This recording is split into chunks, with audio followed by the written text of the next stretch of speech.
Championship.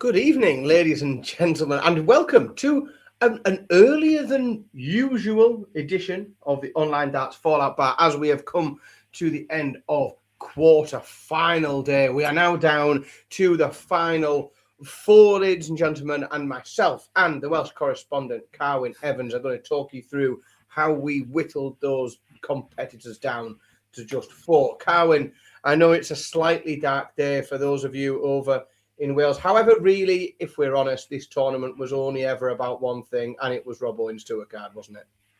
Oh, definitely. In the grand scheme of things, I think, I know there was a lot of joking about Clayton getting to the top four, but the reality was we didn't expect seeds to fall as they did so early, and that just became the second big storyline, I guess, wasn't it? But no, strange day of darts, really, as in, I think majority of players would probably admit they have underperformed in the quarterfinal, but some big wins and some very impressive performances on the other hand as well. So plenty to talk about as usual, but yeah, not to be this year. No, and there was a few underperformances, and I mean we'll talk through it as we always do, game by game. But it was, I almost think the quarterfinals isn't a bad time if you're going, if you are progressing through the tournament and you're going to have a little bit of a dip, especially because, the quarterfinals is probably your last chance to bump into someone that, arguably quite a winnable game, isn't it, for most of these players? Once you've come through that stage, everything is difficult, no matter which part of the draw you're in, sections, all of this narrative around the draw opening up and it's all gone away by the time you've got to four, because you've just got four players that have beaten everybody else. So there are very few opportunities once you get to that point. So it's going to be a bit of a strainer because we're far earlier than normal, and we've got far less to talk about, folks. We've settled into a bit of a rhythm of sort of doing 8 matches to talk about and 8 matches to predict. So 4 to talk about and 2 to predict is a real light load for compared to what we're used to on the Fallout Bar. And we started the day. And this feels like there's been. Whilst there's only been 4 games, it does feel like there's been quite a lot of darts. I think it actually feels longer when you've got a bigger gap in between. Like when we've got 4 and 4, there seems to be very little turnaround time, but it stretches the day out having that gap in between. But all the way back, just after lunchtime today, I was just serving the family a New Year's Day brunch when they said I'd scrambled the eggs and I'd fried the bacon, I'd done everything else, and we got underway as Ryan Searle continued what is becoming, this is arguably the biggest story of Ryan Searle's career. This is the best performance we've ever seen from him. This is the best we've ever seen him at the World Championships. This is the most prize money that he's ever picked up in his career before.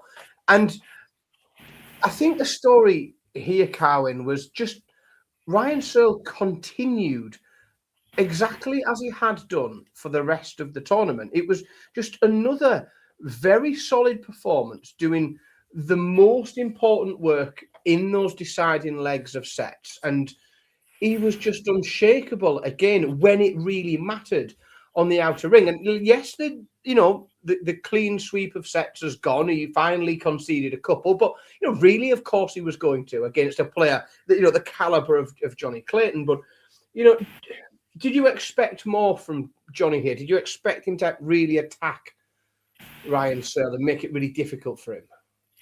Yeah, and it's funny, really, isn't it? Because when you look at the stats, Johnny's outperformed him in most sections, apart from number of sets won, legs won, obviously, and the doubling percentage. And I think ultimately that's what it came down to, as in Johnny Clayton missed 30 darts at a double. You can probably get away with missing 30 darts at a double in the first couple of rounds. But once you get to these sort of last 16, last 8, from there on in, you cannot be sort of ending on 25% of your doubles. And it was just frustrating because for years, Johnny Clayton and double 16 has been a match made in heaven. And I can't remember in which set it was, but he had 62 left, and none of the darts, the 3 darts he threw, were anywhere near where you expected them to be. So he had two single 15s and a dart at double 16, which was closer to double 7 than double 16. And that sort of was the story of his game, really, with doubling. And credit to Ryan Searle, in 2 or 3 times, sort of Johnny missed a couple of darts and he was on a 10+ checkout, and he just took it out, and it sort of became the pattern. And what we expect to see Johnny Clayton to in that sort of 80 to 130 region, where the king of the 1-to-1s, the king of the dart checkout, they just weren't there, and Ryan Searle punished him. And obviously Ryan Searle will have to score better if he's got aspirations of going further. But if he maintains that doubling percentage, he will keep himself in any match. And I think when you do come up against the likes of Luke Littler, who he gets to play tomorrow, obviously, you're not going to get as many chances as you will against the Johnny Clayton or against other opponents. So I think if he can maintain that, he makes the game out of it. As in, to be honest, it was quite a poor game, really, in terms of averages, maybe, and what was to follow. But just underwhelmed by Johnny Clayton, I think, after what's been a golden opportunity given to him, really. I think in probably the biggest game, I'm going to say maybe the biggest game of the year for him, on the 1st of January, he's unfortunately blown it, and in a catastrophic way, I fear, for him. Yeah, I had a bad feeling for Johnny after the first set, because I think if you average 100 or over 113 in a set and find yourself getting beat 3-1, you immediately you start to think that you've got a job on your hands here. You immediately start to think, oh Christ, well, what am I going to have to do then if I'm averaging 113 and I'm not even forcing a deciding leg? Then that's a real struggle. And then Johnny lost 22 points off his average between sets. So then if you're not doing it on the outer ring, if your doubling isn't where it needs to be, it's not as good as your opponent, you have to create far more opportunities than they get. And Johnny didn't do enough of both of that. The doubling wasn't quite good enough, but at the same time, he needed more chances at it. But that is exactly, as you say, when we go, or as Ryan Searle moves forwards, if he keeps playing the same, he will hold some legs of darts, and he might hold a set or two. But if he maintains his doubling, but he's going to have to create more opportunities. He needs to be able to get more darts at double against Luke Littler, and he's going to struggle because the scoring needs to improve. It's not impossible. It's not. It's stranger things have happened on this stage. But yeah, but I'm really pleased for Ryan Searle. I remember I was in Minehead in 2021, watching the Players' Championship finals. And I watched the final, Ryan Searle and Peter Wright. And Ryan got beat in the final, but I really, truly believe that was going to be a real breakthrough moment. We'd seen him just quite recently before doing a quarter-final run at the Grand Prix, and I thought this is Ryan Searle becoming a player that's regularly in the back end of TV tournaments. And I thought that Players' Championship finals would have let him kick on, and it didn't. We've seen him have a really, really good last year, or 2024 on the Euro Tour. He's had a superb year, 2025 on the Pro Tour. And I really hope that this is now, the confirmation of Ryan Searle as he's going to have to be viewed as a top tier player because he's up to number 7 in the world. It's astonishing, Sorry, really, number isn't 8 it? in the world, Right. depending on when money comes on and off, etc. But he's up to number 8, and he's top 10 dart player now. And because of the amount of money that has been picked up there and the amount of money that's on offer in what's coming up soon, he's going to stay in the top 10 for a little while. He's not going to bounce in and out. He's going to be a top 10 player.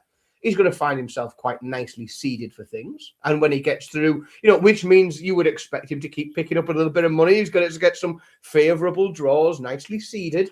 This could be a big year, regardless of what happens in the next round, couldn't it, for Searle?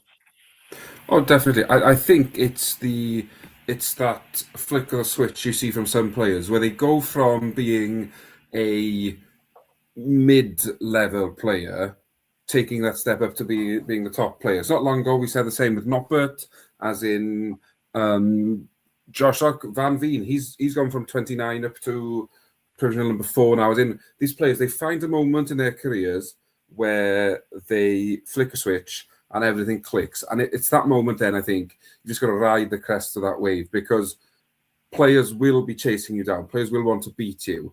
But if Ryan can use this now as a springboard for the year, I fully expect him to be making quarters, semis, finals throughout the year, just because that belief isn't there. And I think maybe that's why his form dipped a bit today, in the fact that he knew it was a genuine chance to beat Johnny Clayton. He was playing well enough, he's played well enough to really get his teeth stuck into Johnny and to call himself a World Championship semi-finalist. And I think come tomorrow, we'll see a higher average from him, better scoring for him. Because I know we've said whoever's played Luke Littler, it's been a free hit. But I think in this instance, it genuinely is, because Ryan's played well enough to push him. Can he beat him? He's going to have to do something special, I think, to do that. But he'll certainly give him a game if he can forget about today almost, celebrate the win, but don't think of the game, just think of the win, and then look back at how he did against Searle and in earlier rounds when he was averaging a 10 plus, because he'll definitely need a 3-figure average tomorrow. Yeah, and I think you're right. And whilst I don't wish to rub salt in Welsh wounds, in that bracket, there were a few possible games that we thought, that it could have been Gerwin Price in the quarter final. Obviously, we also could have had who else could it have been? There was some bloody big names there. Bunting, of course. There was some really big, and I think for those players, you don't look at it and you think bit of a free hit. If you turn up, if you play well, you've got a chance. You've got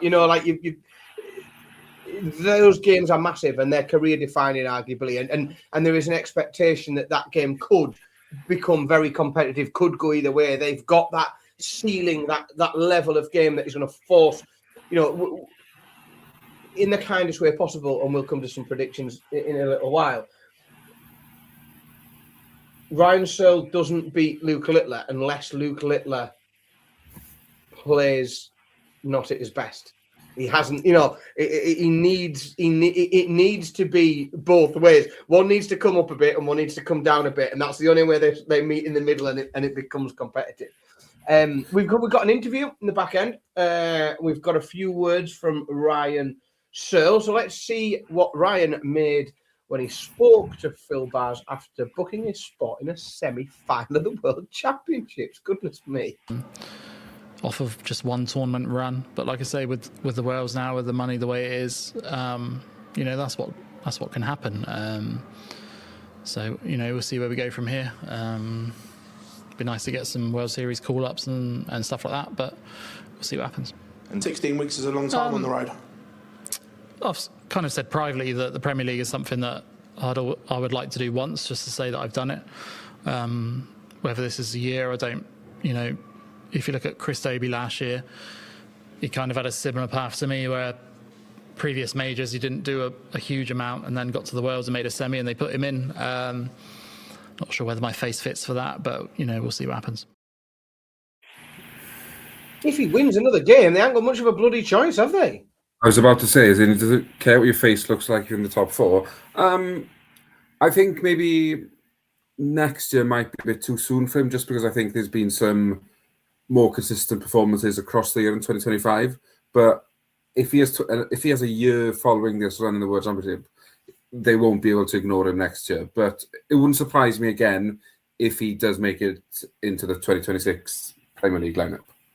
Well, I think the other thing that is worth having and he mentioned it there, and I think that this is what they should be used a little bit more for is, the people that we know that are on the periphery of maybe in the Premier League or maybe deserve a bit of something, an opportunity to go and earn an extra few quid and build on some and experience some different arenas and travel a bit, and is the World Series events. And I think obviously that we're getting more World Series events than ever. We also know that some of them are a bit of a cock on to get to.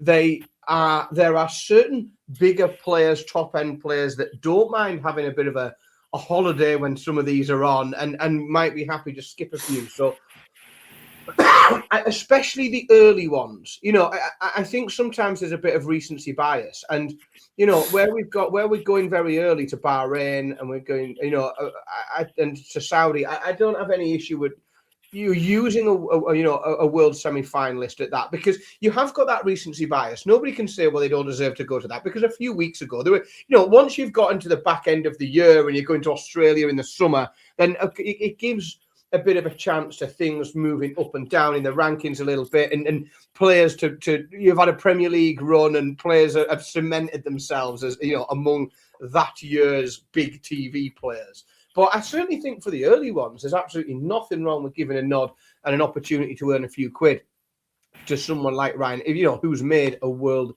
semi-final. Game number 2 in the afternoon, and the dream of the Chinese takeaway or the Chinese restaurant has come to an end for now. There was a few people, I'm sure someone from Sky said that, that if you can find me a Chinese restaurant available for £100,000, especially if you want to tax it and then it's only half of that, like, send it my way, because I'll buy one myself.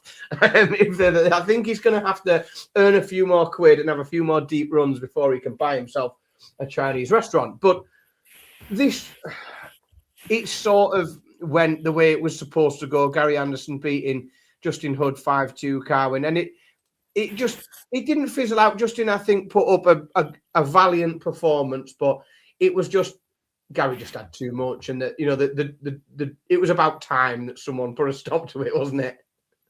Well, I think that's it, and I think what Gary didn't do was get sucked into the fairy tale and into the sort of the other big story, I guess. This of Justin Hood getting as far as he's done, as in he's entertained us all, as in he's loved being on camera. He's made the most of walking off stage at the break and entertaining us, and it's been great to see. And I think again, whilst it won't be the same sort of springboard as it's been for Ryan Searle, the fact that he's now in the top 64 just makes everything a bit easier for him. But I thought Gary dealt with the game, the situation, and the possibility of getting dragged into it very well. As in, he was very strong in the sets that he threw first in, and I think if Hood was going to really make a claim for winning the game, we needed another sort of performance like he gave against Josh Rock to sort of have any hope, because I think what we've seen from Gary today is sort of just a business-like performance to get him to get him to a World Championship semi-final, and I think after beating MVG in the quarter-final, he wasn't going to sort of just let that one slip and make beat a one-off and dip out in the next round. But no, I think it's been a great tournament for Justin Hood. I hope we see more of him. I think it's characters like this that get the crowd involved, and we all love watching and seeing them. And for Gary, it's just he needs another epic performance in the semi-final. Yeah, it's sort of. I mean, for me, it went to plan. I genuinely loved the Justin Hood story. I genuinely, I thought this is what we want from a World Championships. There was. I say it all the time. There are a couple of different things that make everyone enjoy sport, and there is an element to it that is sporting excellence and real fierce competition. We want to see people performing the sport at the highest possible level, and it's brilliant. It's entertaining. The other thing that makes us tune in and watch and follow, and then sit and talk about it and interact with everyone in the chat room and everything else is stories. We want stories as well as sporting prowess, and Justin Hood did provide one of the biggest stories of the tournament this year, and for a number of different ways. We've seen he combines a number of things. We've seen people go on deep runs to a World's quarterfinal before. We've seen it done on a debut. We've seen people win it on a debut. But excuse me, I think it's rare that these stories and these runs are done by somebody with so much charisma, so much character and so much about, and that's really refreshing. And it's really quite nice that somebody is able to not just win games, but can actually cheer the crowd up and keep people entertained and offer various different things in addition to just playing darts. So I think it was really impressive it's not really impressive, it's fantastically impressive what Justin's done this year. But I just think Gary sort of restored order a little bit. Like you say, it will be one of the biggest surprises, I think, or it would be one of the most surprising things I've ever watched in darts, to see Gary Anderson deal with Michael van Gerwen in the way that he did, and then not deal with Justin Hood. And I did sort of think that if Justin Hood threw the kitchen sink at Gary Anderson today and came and averaged 107 and was missing hardly anything on the doubles, Gary would go with him. I thought Gary would be able to keep that, and in the end he didn't need to. And I think that's probably good, because Gary's game is very strange, isn't it? And I'm not sure how many times in a tournament he can, really hit the heights of it, what he's got still in the locker. And I don't think we've seen it yet, which is a good thing, because he's going to bloody need it. And he's going to need to be, if he's going to get any further, he's going to need to find and produce that. So yeah, I don't think it's a bad thing that he hasn't found it yet. We've got an interview with Gary. Don't forget, folks, so we play you some short clips of interviews during the show. Once you've finished watching the show, these interviews will all be available in full on the Online Darts YouTube channel. So once you've taken once you've had a little bit of a taste for them, you'll be able to tune in and listen to the full lot. So let's have a little listen to what Gary made of things. I don't think it makes any difference now. The talented players now, like I say, Luke Littler, the man is phenomenal. Right? It's simple that. Luke Humphries, to me, is still the man, though, because he spent the last 2 years defending his money, and he's still sitting in number 2. He's only just lost his number 1 spot. So now, after this year, young Mr. Littler's got to do it all, and it's we'll see how that goes. But to me, Humphries, I know Littler's he's fantastic, but to me, Humphries he's right up there, if not on the top. I'm still milling about him. I'm still milling about. No, it's nice. You get boys, and I sit and listen, and I watch a lot, and they look at the rankings. Average is good, right? If you've got a high average, you're playing well, but it doesn't mean you're going to win a game. I've done it many a times, had a 100+ average, and I've been beat by a 91.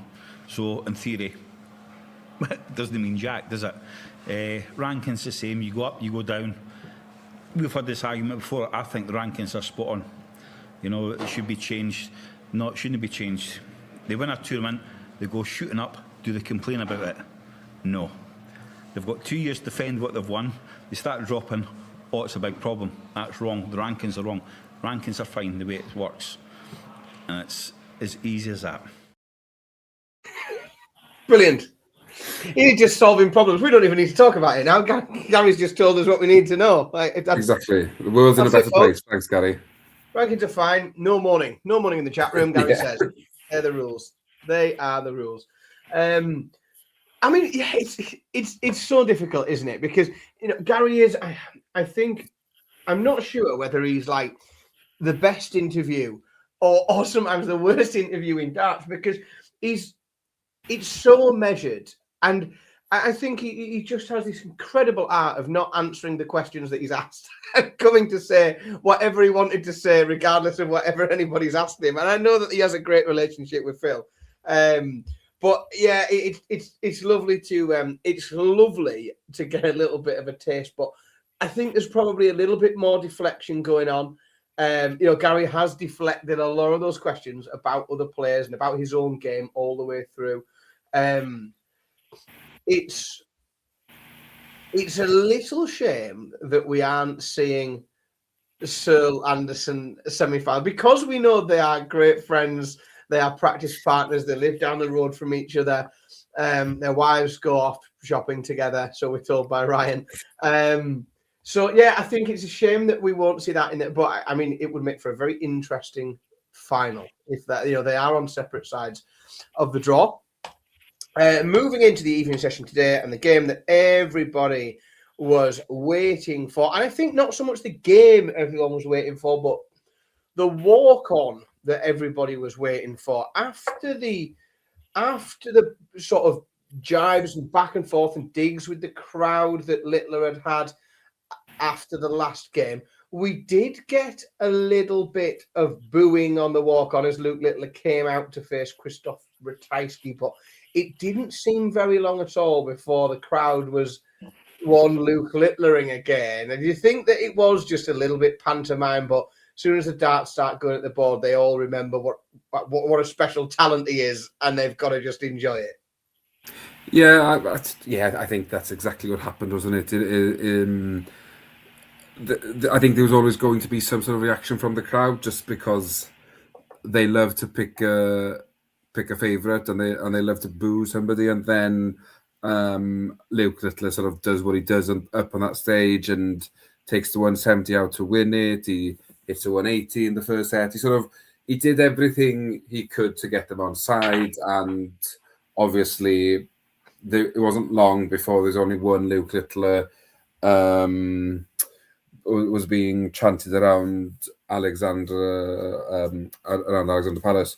But yeah, it was just, I feel like it was inevitable, and I feel like Ratajski talked himself into this game to be like this. In his interview after the quarterfinal, he was like, had so much praise for Luke Littler and that he had levels that nobody else did, and this, that, and the other. And I sort of felt like, well, Ratajski, you're almost setting yourself up to fail before starting. But Luke just never looked in danger, really. And I think even if it had lost the first set, it'll probably been 5-1. But to take the big fish out like that just gets the crowd in the game, and it was just it was a professional performance, like we sort of come to expect from Luke Littler now, really, isn't it? He always seems to find enough to get past his opponent without making it look very difficult. Yeah, it just the scoreline again. We've said it so much in this tournament. I've like so many times we've said the scoreline doesn't really tell you the story, but then sometimes I think, well, does it? Because it tells you who won exactly the amount of sets that happened. So it sort of does to a degree.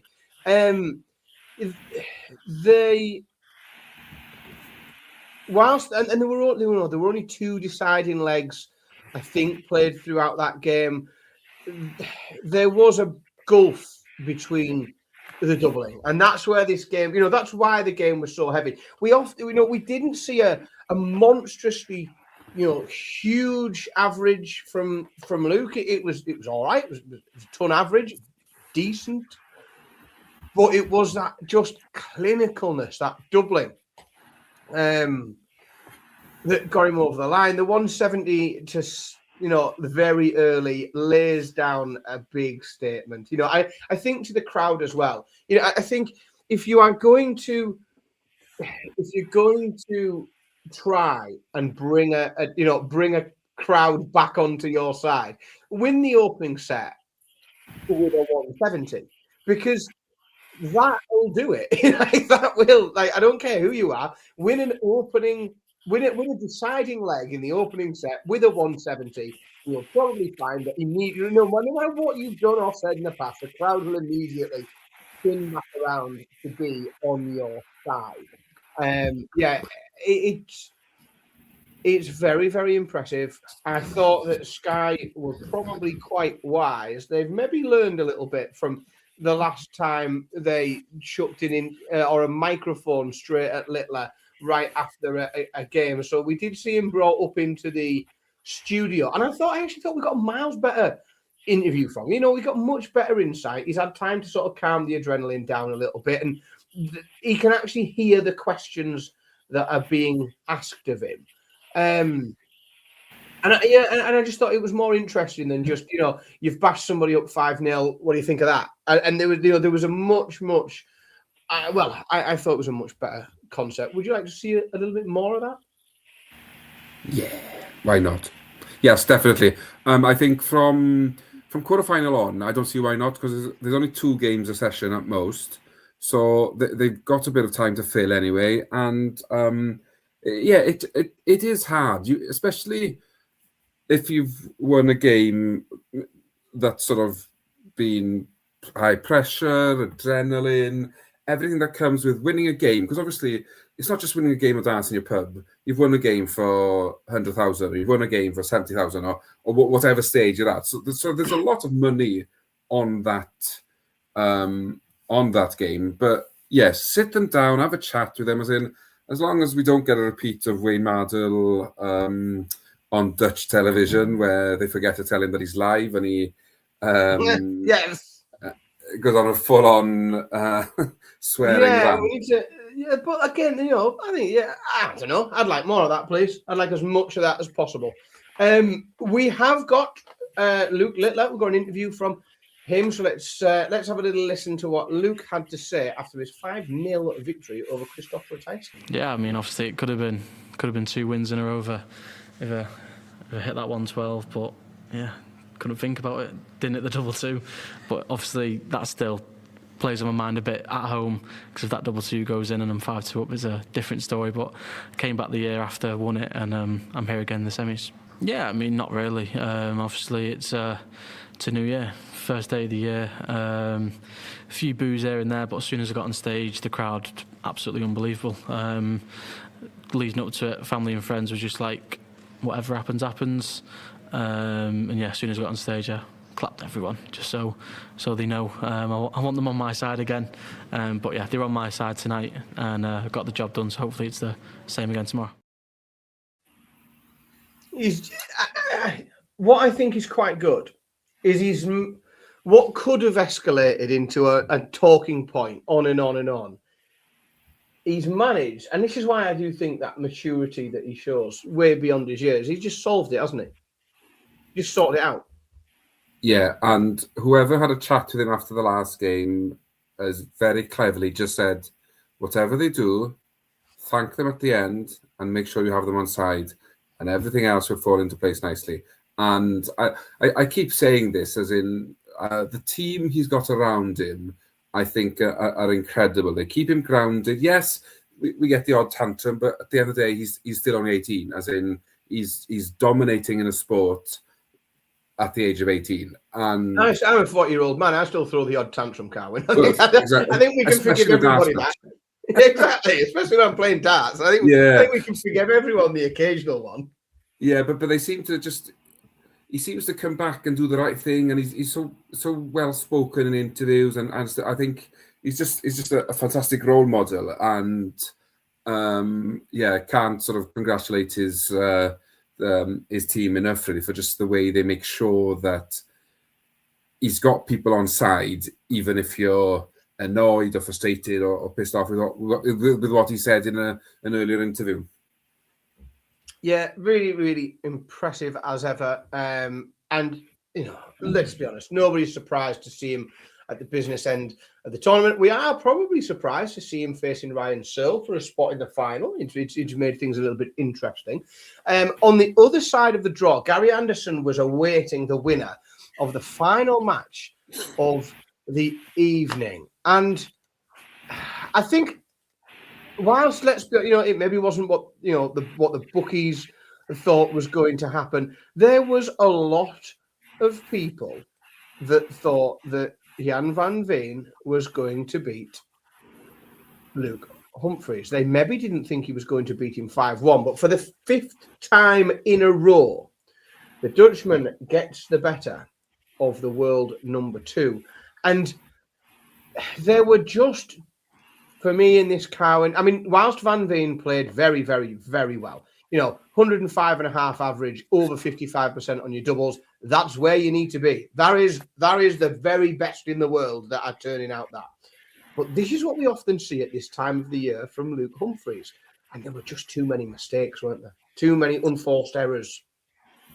Yes, and a lot of stray darts as well. I don't remember seeing him hit so many 1s and 5s, and even slipping into the 3 when he was switching to 19s as much as he did tonight. Was it the pressure? I don't know. He just didn't seem to be able to hold everything together. And I felt enough, whilst the game was going on, when Humphries won the second set to obviously to make it 1-1 against the darts, I sort of expected the game to maybe go as it did, but in favour of Humphries. I actually thought he was the one that would raise the level, and that Van Veen may slip off. But to be fair to me, to Van Veen in those last 3 sets, he was pretty much unplayable, and it's sort of another just curveball, I think, into World Darts at the moment. In the fact now that he's leapfrogged MVGs, the new, it's provisionally world number 3 as it stands. I think he's the Dutch number 1, as in 2025 and early part of 2026 has sort of been unreal for Van Veen. And like we've mentioned a few other players, this now sets the benchmark of where he expects to be over the next couple of years. And I'm going to sort of give a shout out to Dave, who was on with us on 2 nights ago. He said that at the moment Van Veen is the second best player in the world, and that he is expecting him to sort of be the player to crack into a group with the 2 Lukes and push them for the next sort of few years. And well, if this is anything to go by, then Van Veen has done more than just found his way into the group. He's going to be pushing to be top of the group, I think, very, very soon.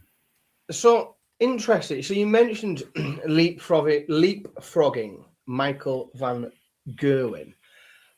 Michael van Gerwen has been the number 1 Dutch player since, I think, and I'm happy to be proven wrong in the chat room, but I think he has been the number 1 ranked Dutch player, unbroken, since November 2012. I think he won the Grand Prix in November 2012, and I think he's been the number 1 ranked Dutch player ever since then. I don't think there's any time where he hasn't been. So to take that mantle away of the number one Dutch player is one of the longest standing records in darts. Like you don't become the number 1 Dutch player unless you are Michael van Gerwen. So for somebody else to come and take that away is a huge step. I think looking back at the game itself, that certainly those last 3 legs, when he started to just pull away that 117.5 average in set 4, and then he's backed it up with 109 average, then 112 average. They were that is, and if you're doing 50%, 60% on your doubles in those sets as well, you have become unplayable unless your opponent is popping in consistent 10-11 darters. And we know that that's the level that Luke Humphries can get to, but he couldn't find it today. I think a lot of this, and it's funny when we get a game like this, where it is set play. There's only a 4-point difference in the averages over the game. In set play, that's nothing. This game, I think, was won on the sort of the 25s and the 58s. Those, more often than not, if one of them had a 25 left, Jan van Veen was taking it in 2 darts, and Luke Humphries was having a bit of a crisis with it. That's the same. And I don't mean those numbers specifically. Those type of finishes. The 25s, your 58s, you're coming for you know, 2 darts, bang, you know, a big number and a double, big number, double, bang, bang. None of this trebles, combinations. I think that's where it was won. It was the Jan van Veen, as he played very well. He played very, very well. His doubling was gorgeous, but he sort of did the simple things and he did the basics better than Luke Humphries did today. Oh, definitely. And I think that's it, isn't it?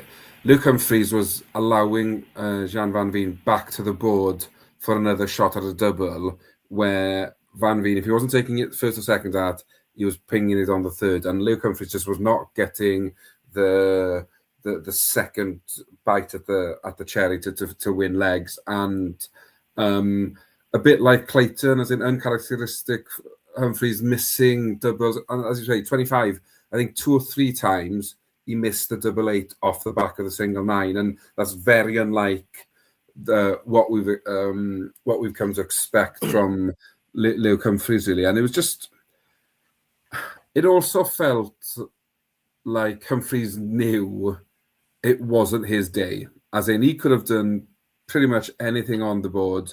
Van Veen would have found that little bit better to get over the line. He was in that sort of zone, I think, and he's such an intelligent player when it comes to stopping and taking a moment, and before throwing for the double in a leg, he knows he has to win. He does everything right on the board, and whilst being an enjoyable watch as well. But I got to say that 158 from Humphries sort of came from nowhere. Thing of beauty, as in, oh yes, if that's how you prolong a game, I'm all for it. Yes, we'll have more of them. Yeah. If we look at ranked TV titles, so let's just put the Premier League to one side, because there's an awful lot of Premier League talk everywhere at the minute. I genuinely think that some of the WhatsApp groups I'm in, we need like a side group that just for Premier League chat, because then I can mute it when I'm not in that group. We need some side WhatsApp chats just for Premier League chat that I can mute and just sort of leave pass by. Luke Humphries has won one ranked TV title over the course of 12 months. He's played amazing. He's made 3 finals. We've seen him play very well on telly. 12 months ago, if you'd have said, or I think if you'd have said to Luke Humphries, you're only going to pick up 1 ranked title on TV this year, he would think that's going to be a shit year. Like, I don't think he would have, this isn't the year he wanted, is it? No, it's not been the year he wanted. It's probably not been the year a lot of us expected him to get. But I think it's just been one of those years where he hasn't done much wrong.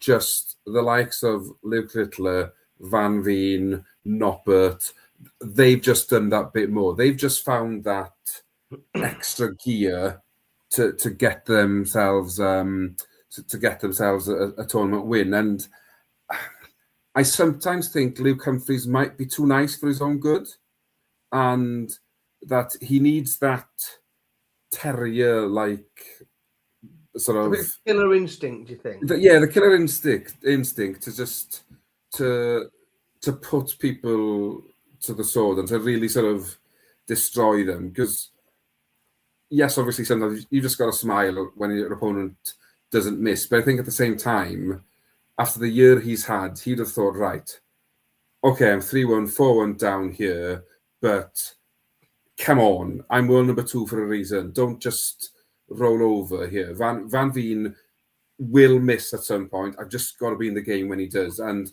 I feel like tonight he just wasn't in the game long enough for Van Veen to get to that point where he missed. Yeah, I tend to agree. And, even watching it, if Van Veen missed something, which wasn't very often, but when he did, you weren't worried, were you? You thought, oh, I'll come back and sort that out, because you just didn't. There wasn't a huge amount of confidence in what Humphries was doing. But what I did think, I thought that moment would come. And what we saw is in those last 3 sets, we saw the level change, that gear change from Van Veen. And I thought it would come from Humphries. We've seen him come from behind before. The man often doesn't know he's beaten. But it was one of those rare occasions for him where it did look like he knew he was beaten, and it looked like that had happened quite early on for him, and he'd made his peace with it almost. And I agree. I think he's got to get some more killer instinct in him for this year. Otherwise, I fear that he will continue being one of the best players in the world. But I worry that like this year, he just keeps getting edged out on TV in the big games. I think the standard around him has gone up a lot, and it continues to do so. And there are more players, I think, that will, continue to develop into next year.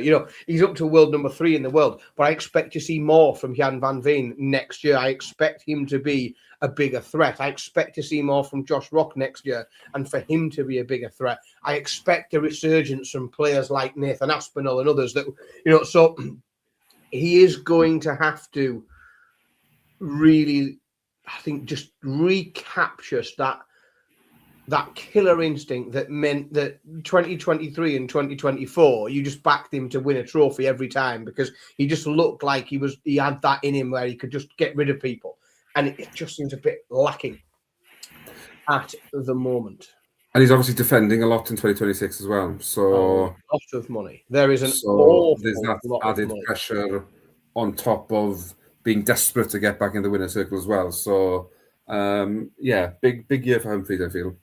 Yeah, well, obviously there is the world, that World Championship win, is what he was defending here. But as we go forward, the next biggest one, the match play, he's defending that as well. So he's defending this. This is a huge year for defending, because he's lost 400 grand off his ranking money from this one. He's then got he's got the match play to defend, which is a big lump of money. He's got, what else did he do in 22? Players Championship. He's got a Grand Prix final. He's got a UK Open final to defend. There's a lot of defending to be done this year, and there's a lot of talent around him that will want to pip him to the post on a few of those. Right, folks, that brings us to an end of the quarterfinals. We have 4 players left. It is semi-final day tomorrow, and that means it's prediction time. And because it's now prediction time and Phil Bowers does what we ask him, we've got this.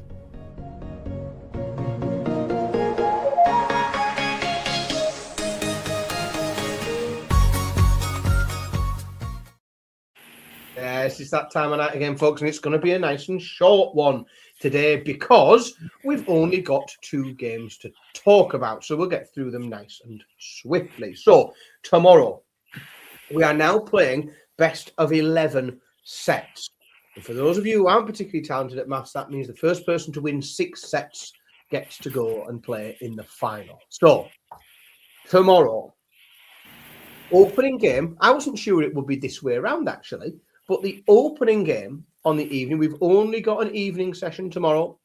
So we're playing, 7:30 tomorrow, 1st to 6. Opening game is Luke the Nuke Littler against heavy metal Ryan Searle. In the chat room, folks, don't forget to get your predictions in. If you're watching along, drop your predictions into the chat room. If you can't use the chat room for some reason, it's because you're not subscribed. So make sure that you are subscribed so that you can get involved in the chat room with some predictions, and we'll talk through them once we've heard what Carwyn Evans has got to say. I think my prediction depends what Ryan Searle turns up. Because if it's the Ryan Searle from today, it could be a very early finish. But I do think today was the pressure game for him, was the one he thought, I win this, it starts to change my career. So I think he's better tomorrow. But he's not good enough to beat Luke Littler at the moment. But I do think he's got a set or 2 in him. I think Luke Littler wins 6-2. I would really like to see this be really competitive. And I don't care how that comes about. I don't care if that's Ryan Searle playing the absolute game of his life, or Luke Littler going missing for a bit, or starting slowly and going too behind, and then like. But, and that's what I want. I want to be entertained. Like I want to be entertained. However, I think that the longer the format, the more you have to favour Luke Littler because there's more time for him to click into a gear that Ryan Searle, again, I really like Ryan Searle, but on his best day, can't keep up with the very best Luke Littler has to offer. And I think I'm going to make the most boring prediction in the world, which I think is probably a 6-3, where Ryan Searle just does enough to hold, to hold his throat. He'll hold a few sets because he'll score okay and he'll do all right on his doubles, but he won't be able to reach the level needed to break Littler. And I just think that level will come from one side and not the other. So I think it's a Luke Littler 6-3 win. And let's have a little look in the chat room. I think it's pretty one-sided, if I'm honest, in the chat room, trying to see who got in there first. I think it was Danny who's gone with Littler winning 6-2. Dan Fraser, there's a lot of Dan involvement tonight. Then Dan Fraser in next with a Littler 6-0. Dan Lucas after that with Luke the Nuke winning 6-1. Robbie is the same. He's gone Littler winning 6-1. Gordon has got the Nuke winning 6-3. David Hunt is in. He's got Littler winning 6-3. Nels has got Littler 6-3. There's a lot of common sense being used in the chat room this evening. For a change, Bob has gone Littler winning 6-4. He's got a little bit tighter than most. Mark has got Littler winning 6-2. Andy has got Littler 6-0, drops 2 legs, 9 data. Yeah, the 9 data it's becoming a bit of a do you think it is becoming a bit of a sort of baggage on his back? Do you think that or do you think that he's just putting that there himself? No one actually expects it. I think it's one of the challenges he sets himself. As in, I fully expect him. He rocks up at Ali Pali, start the tournament. I'm going to win the world title. What do I want to do? How do I push myself? Right, 170. He's hit that. Record number of 180s. He'll probably get that. 9 data. I think that's where he sets the bar, because he knows if he turns up and plays a B game, he probably makes it to the semi-final regardless. And then he can up his game. So I think he does put that sort of pressure on himself, and I'm all for it if he hits one. Going back to the chat room, we've got more predictions in. Ducky Baker has gone Littler 6-2. Alan's got Littler 6-2.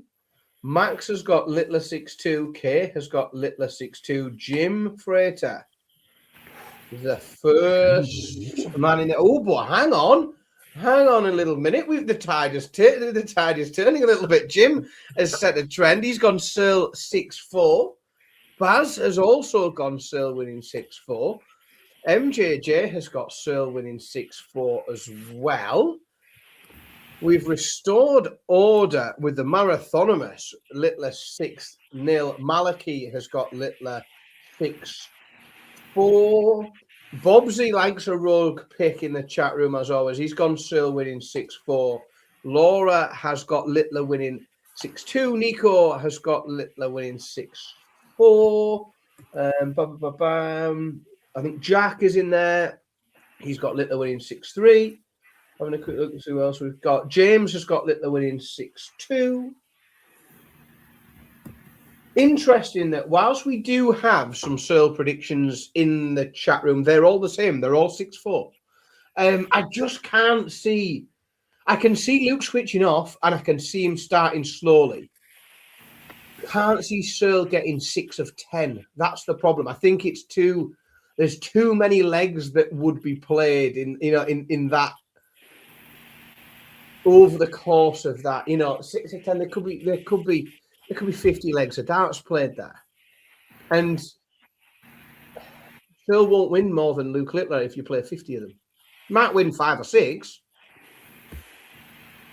It's also, I think it's also, can he realistically hit 20 12 darters in a game to break and hold. I don't know. That's it, isn't it? That is it. And then do it repeatedly. Then to do it six times. I just,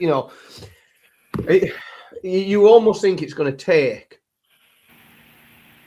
Little has lost 2 sets so far. It's going to take most of, I think, what Searle has got to break him, to break a set from him. And he might, if he breaks and holds Rod, it's still only 2, and you're going to do that 6 times. And I just think Littler is more likely to come through that. It's a more reasonable pick. A game that I find much, much harder to pick is game number 2 tomorrow, the other semi-final between Gian van Veen, the world now number 3 and the highest ranked Dutch player in the world. Temporarily. Who knows? But Gian van Veen plays Gary Anderson. Where are you going with this prediction, Carwin? Well, 2 nights ago, I boldly claimed that the penultimate name McDonald would call on the Ali Pali stage would be Gary Anderson's. I didn't expect, or in my head at that point, Humphries was beating Gian van Veen. I now may have to go back on what I said, because based on what I saw this evening, I can't see Anderson living with Van Veen for 10 sets. Or potentially 11 sets even. And I think the Dutchman wins 6-3, and we have an incredible final. The last time these two played each other on a big stage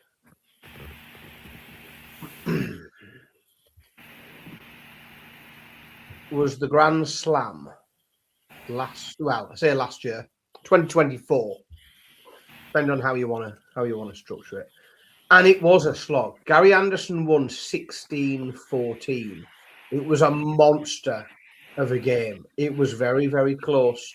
There was a 1.5 difference in the average, but Gary Anderson nearly touched 60% on his doubles, and he was absolutely clinical. I think he's going to have to be, because I think that Gian will play with more freedom against Gary than he did. And I don't know how, than he did for the first 3 or 4 sets tonight. Once he knew he was ahead, I think that the stabilizers came off and he was flying. I think he's a very different player to the last time they met in that big one on TV, but I think it's going to be equally competitive. I think tomorrow is the day that we see the big average from Gary. We know it's in the locker. We know he's got it, and he hasn't really shown it off just yet. He averaged 99 today. We've seen a 98 and a 99, and we did see that 105 against Connor Scott, but again, shorter format, only 4 sets in the match. I think it's going to be a massive one, but I think we're going to see a World Youth Final. I really do. I think that Gian van Veen is going to beat Gary Anderson 6-5. I think it's going to be an absolute thriller, and I am manifesting a little bit in the sense, I want it to be. I want it to be an absolutely amazing game. I want them to offer Gary the Premier League one more time. I want a retirement tour. Yeah. I want a retirement tour on the Premier League. But yeah, I think Gian van Veen wins 6-5. It's going to go all the way. Let's have a look in the chat room and see what we've got. I think Jack got him first. He's got Anderson winning 6-4. It will be tough, but he's going heart over head. Alan has gone Gando winning 6-4. James has got Van Veen winning 6-3. Robbie has got Van Veen winning 6-4. This is going to be about 50-50, I think. Nels has got Ando winning 6-4. Ducky Baker has got Van Veen winning 6-3. Max Holmes has got Jan van Veen winning 6-4. Bob. He's gone. Gary is the better player, 6-5 Thriller. Slightly opposite to me. Danny has gone Van Veen winning 6-4. Mark has agreed and gone Van Veen 6-4 as well. The Marathonimus has gone Van Veen winning 6-3. Dan Lucas has got Van Veen 6-4. First good close semi-final. Yeah, that's all we want. I think everybody just wants to see something that's impressive and tight and interesting and swinging both ways a little bit. Jim Freighter's got Gary winning 6-3. Gordon has got Van Veen winning 6-4. It is really, really split in the chat room. I'm losing my voice here. I don't know if anybody can notice. Excuse me. Dan Fraser has got Van Veen winning 6-5. Andy has got Van Veen winning 6-2. Laura has got Van Veen 6-4. I think it might actually be slightly, at least 60% Van Veen. Kay has got Van Veen 6-4. Nico has got Van Veen 6-3. Bobsy's got Anderson winning 6-5 in a Thriller. David Hunt Van Veen 6-4. If you haven't got him in, you've got to get him in quick before I pick them out. Baz has got head or tails game, but he's gone with me. He's agreeing with a Van Veen 6-5 win. Andy K has gone Anderson winning 6-5. Matthew has gone Anderson winning 6-5. Kevin has gone Van Veen winning 6-2. MJJ Gando 6-5 going down to the wire, pun intended. It's a good one. We hear it regularly. Yeah, I think that's just. I think it's slanted just over. You know, it's not 50-50, is it? In the chat room, it's leaning towards Van Veen, and I suspect. And I'm going to have a look and see, just out of interest, what our sponsors and the tournament sponsors, Paddy Power, are offering. Just out of interest, I'm not being paid to do that. It feels very much like a head over heart pick, I think, by most in this game. Wow. I think a lot of people heart would have Gary to win, but head probably Van Veen. I'll tell you what. Tell me the last time somebody played in a world semi-final and was 1-10 on. That tells you all you need to know. Yeah, Luke Littler. Is that Van Veen? yeah, Ryan Searle. No, Luke Littler 1-10. Ryan Searle 6-1 for those semi-finals. Tomorrow, Jan Van Veen, he is the favourite as we expected, as almost about where the chat room thought it was. Van Veen 8-15 with Gary Anderson 6-4. Don't forget, folks, if you do have a little flutter with our sponsors, Paddy Power, or anybody else for that matter, please make sure that you gamble responsibly. You are 18 or over, and when the fun stops, stop. Right, that in 1 hour and 3 minutes, which based on our average show time this World Championships, which I think is hovering around 1 hour and 45 minutes, we've got through it at a remarkable pace, Carlin. But thank you very much for joining me, as always. In the chat room, thank you very much. You absolutely stacked. This is probably the best event we've ever done in terms of just prediction involvement. Please don't forget, though, folks, if you are following along the Fallout Bar for the first time, we do this for every single TV major tournament.